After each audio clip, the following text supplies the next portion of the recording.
छत्तीसगढ़ में सरकारी स्कूल बने प्रयोग का जरिया, फेल हो गए कांग्रेस के आत्मानंद, अब शुरू होंगे बीजेपी के विवेकानंद। 10 सूत्र की पड़ताल। बीते 2.5 दशक में शिक्षा का स्तर सुधारने के लिए 4 सरकारों ने किए 6 प्रयोग, लेकिन नहीं मिली खास कामयाबी। उठा सवाल, ये सरकारी स्कूल हैं या प्रयोगशाला। नमस्कार, आप देखना शुरू कर चुके हैं इन्वेस्टिगेटिव और इन-डेप्थ खबरों का सबसे खास, सबसे सटीक पाप एग न्यूज बुलेटिन सूत्रधार, और आपके साथ मैं हूं रामकृष्ण गौतम। बात करेंगे छत्तीसगढ़ की, जहां स्कूल शिक्षा किसी प्रयोगशाला की तरह बन गई है। प्रदेश में बीते 2.5 दशक में शिक्षा का स्तर सुधारने के लिए 4 सरकारों ने कम से कम 6 बार प्रयोग किए, लेकिन कुछ खास कामयाबी नहीं मिल सकी।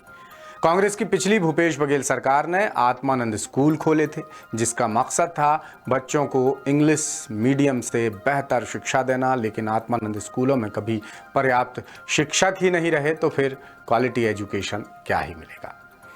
इसी वजह से इस मॉडल को फेल कहा जाने लगा और अब बीजेपी सरकार हर ब्लॉक में विवेकानंद स्कूल खोलने जा रही है। ये भी इंग्लिश मीडियम स्कूल होंगे। लिहाजा सवाल उठ रहे हैं कि जब ढाक के 3 पात ही होना है, तो सरकारी स्कूलों को प्रयोगशाला क्यों बना रही है सरकार। देखिए रायपुर से हमारे ब्यूरो चीफ अरुण तिवारी की ये खास रिपोर्ट।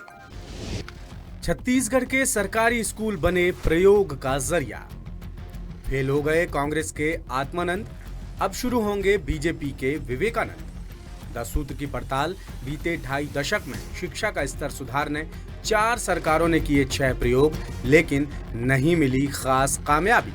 उठा सवाल, ये सरकारी स्कूल है या प्रयोगशाला। नए शैक्षणिक सत्र की आहट के साथ ही प्रदेश में सरकारी स्कूलों को लेकर एक बार फिर सियासत और प्रयोगों का दौर तेज हो गया है। पहले कांग्रेस सरकार ने बड़े स्तर पर स्वामी आत्मानंद अंग्रेजी माध्यम स्कूलों की शुरुआत की थी। वहीं अब बीजेपी सरकार विवेकानंद के नाम से नई व्यवस्था लागू करने की तैयारी में है। लगातार बदलते मॉडल और स्कीम्स के बीच सबसे बड़ा सवाल यही है कि आखिर इन प्रयोगों का असर बच्चों की पढ़ाई और शिक्षा व्यवस्था पर कितना पड़ रहा है। फिलहाल स्वामी आत्मानंद स्कूलों में शिक्षकों की भारी कमी बनी हुई है। जानकारी के मुताबिक करीब 2000 शिक्षकों के पद खाली हैं। इन्हीं हालातों के बीच बीजेपी सरकार हर ब्लॉक में विवेकानंद स्कूल खोलने जा रही है। इसी सत्र से 150 विवेकानंद स्कूल शुरू हो जाएंगे। सभी स्कूल इंग्लिश मीडियम होंगे। इन स्कूलों के जरिए सरकार की कोशिश स्कूली शिक्षा को बेहतर बनाना है। स्कूल शिक्षा को लेकर ये नया प्रयोग किया जा रहा है। शुरुआत में ये स्कूल बेसिक स्तर से शुरू होंगे, लेकिन आने वाले समय में इनको आधुनिक और एजुकेशन के लिए मॉडल बनाने की योजना है। अब आपको कांग्रेस की बघेल सरकार में खोले गए आत्मानंद स्कूलों के बारे में बताते हैं। भूपेश बघेल सरकार के कार्यकाल में 751 स्वामी आत्मानंद स्कूल शुरू किए गए थे, जिन्हें बेहद एम्बिशियस प्रोजेक्ट माना गया था। दावा था कि आत्मानंद इंग्लिश मीडियम स्कूलों के जरिए गरीब परिवारों और ग्रामीण क्षेत्रों के बच्चों को बेहतर शिक्षा उपलब्ध कराई जाएगी। शुरुआत में इन स्कूलों को लेकर उत्साह भी नजर आया, लेकिन समय के साथ शिक्षकों की कमी, संसाधनों की दिक्कत और प्रशासनिक समस्याएं सामने आने लगी। कांग्रेस नेताओं के आरोप हैं कि बीजेपी सरकार आत्मानंद मॉडल को कमजोर कर रही है, जबकि मौजूदा सरकार कहती है कि स्वामी आत्मानंद स्कूल जहां संचालित हो रहे हैं वो आगे भी चलते रहेंगे। फिलहाल उन्हें बंद करने की कोई प्लानिंग नहीं है। दूसरी तरफ शिक्षा विभाग के भीतर संसाधनों और स्टाफ की कमी को लेकर गंभीर चिंता बनी हुई है। इन स्कूलों को पीएम श्री स्कूल में तब्दील किया जा रहा है। साल 2011-12 में तत्कालीन केंद्र सरकार ने स्कूली शिक्षा व्यवस्था को सुधारने के लिए मॉडल स्कूल खोलने का फैसला लिया था। इन स्कूलों के बेहतर इंफ्रास्ट्रक्चर के लिए केंद्र सरकार ने भारी भरकम फंड भी जारी किया था। इसके बाद डॉक्टर रमन सिंह की सरकार ने स्कूलों को डीएवी के हवाले कर दिया और पीपीपी मोड पर चलाने का फैसला लिया। बाद में सरकार ने स्कूलों को अनुदान देना भी बंद कर दिया, जिससे स्कूलों की हालत कमजोर होती चली गई।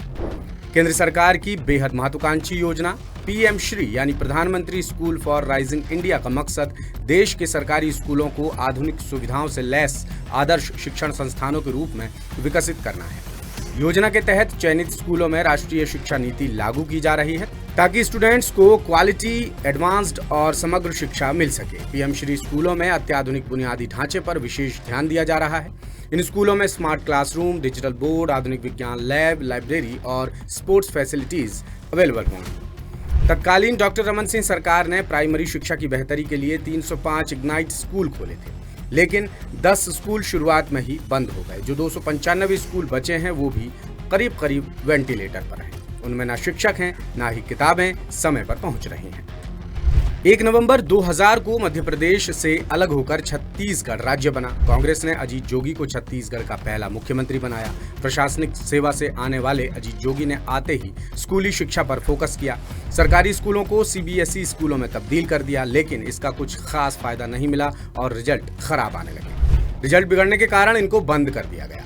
शिक्षा विशेषज्ञों का कहना है कि पहले से चल रही व्यवस्थाओं को मजबूत किए बिना नए प्रयोग करना शिक्षा की गुणवत्ता पर बुरा असर डाल सकता है। शिक्षा के क्षेत्र में प्रयोग पर प्रयोग हो रहे हैं, लेकिन पढ़ाई के स्तर में कुछ खास सुधार नहीं आ रहा है। सरकार को चाहिए कि वो नए प्रयोग करने की जगह शिक्षा की वर्तमान प्रणाली को मजबूत बनाए, शिक्षकों की कमी दूर करे और क्वालिटेटिव एजुकेशन पर फोकस करे। शिक्षाविदों का मानना है कि सरकारों को स्कूलों के नाम और मॉडल बदलने के बजाय बुनियादी शिक्षा व्यवस्था को मजबूत करने पर जोर देना चाहिए। शिक्षकों की नियुक्ति, बेहतर प्रशिक्षण, आधारभूत सुविधाएं और बच्चों के सीखने के स्तर में सुधार सबसे बड़ी प्राथमिकता होनी चाहिए। उनका कहना है कि यदि लगातार नए प्रयोग होते रहे और पुरानी योजनाओं का मूल्यांकन नहीं किया गया तो इसका सीधा असर स्कूल शिक्षा और स्टूडेंट्स के भविष्य पर पड़ना तय है। तो कांग्रेस के आत्मानंद के बाद अब बीजेपी के विवेकानंद की बारी है। देखते हैं ये प्रयोग कितना कारगर साबित होता है। तो ये था छत्तीसगढ़ का सूत्रधार। उम्मीद करते हैं ये एपिसोड आपको पसंद आया होगा।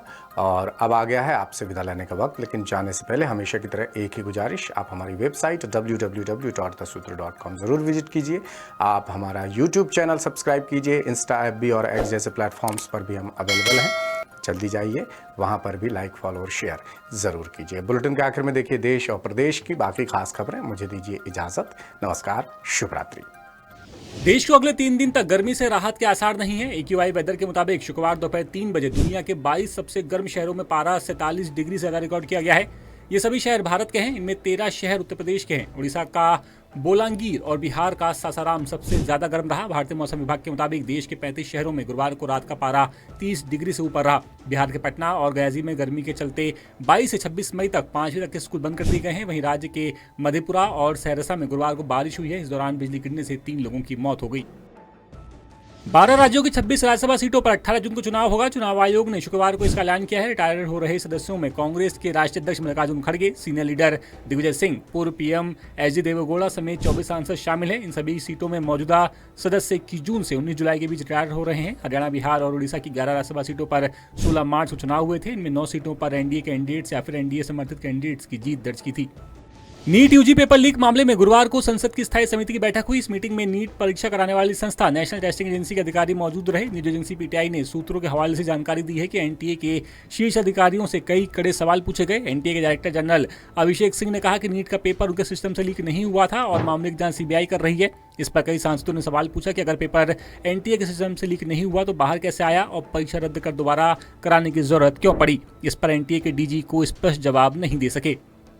दिल्ली हाईकोर्ट ने शुक्रवार को दिल्ली दंगा साजिश मामले में 7 साल से जेल में बंद आरोपी उमर खालिद को 3 दिन की अंतरिम जमानत दी है। जमानत 1 जून सुबह 7 बजे से 3 जून शाम 5 बजे तक प्रभावी होगी। खालिद को इसके लिए 1 लाख रुपए का निजी मुचलका भरना होगा। हाईकोर्ट ने कहा है कि उमर को पहले भी पारिवारिक कार्यक्रमों के लिए अंतिम जमानत मिल चुकी है। उन्होंने अदालत की शर्तों का पालन किया है। वो इस मामले में मुख्य साजिशकर्ता में से एक है, लेकिन उनकी मां की मेडिकल स्थिति को देखते हुए सहानुभूतिपूर्ण दृष्टिकोण अपनाया गया है।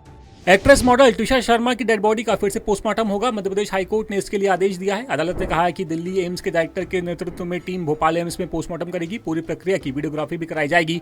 कोर्ट ने तब तक पुलिस को शव को सुरक्षित रखने के लिए भी कहा है। मामले की CBI जांच भी कराई जाएगी। मध्य प्रदेश सरकार ने इसके लिए सहमति दे दी है। 20 मई को ट्विशा के पिता नवनिधि शर्मा रिटायर्ड सैनिकों के साथ मुख्यमंत्री डॉक्टर मोहन यादव से मिलने पहुंचे थे, तब उन्होंने इसका आश्वासन दिया था। उधर ट्विशा के पति समर सिंह ने हाईकोर्ट में लगाई अपनी अग्रिम जमानत याचिका वापस ले ली है। लेटेस्ट, इन्वेस्टिगेटिव और इन डेप्थ खबरें देखने के लिए ज्वाइन कीजिए द सूत्र का व्हाट्सएप चैनल, सब्सक्राइब कीजिए यूट्यूब चैनल, लाइक कीजिए फेसबुक पेज और पढ़ते रहिए www.thesutra.com।